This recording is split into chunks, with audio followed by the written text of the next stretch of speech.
எங்க மீனாட்சி அம்மனின் கோயில் அதில் நாலாபுரங்களும் வாசல் சிவசக்தி தரிசனம் ஜோறு அது பக்தி மணக்கின்ற ஊரு பண்ணாரி அம்மனது சன்னதியில் வேண்டியது தேடி வரும் ஊரெல்லாம் கொங்கு தமிழ் கொஞ்சி வரும் கேட்டவுடன் பாட்டு வரும் சந்தோஷம் போட்டியிட்டா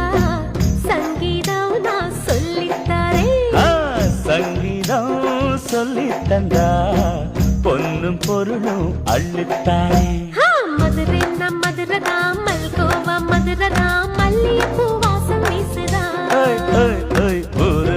ஊருதான் கோயம்புத்தூருதான் உழைப்பாளி வாழும் ஊருதான்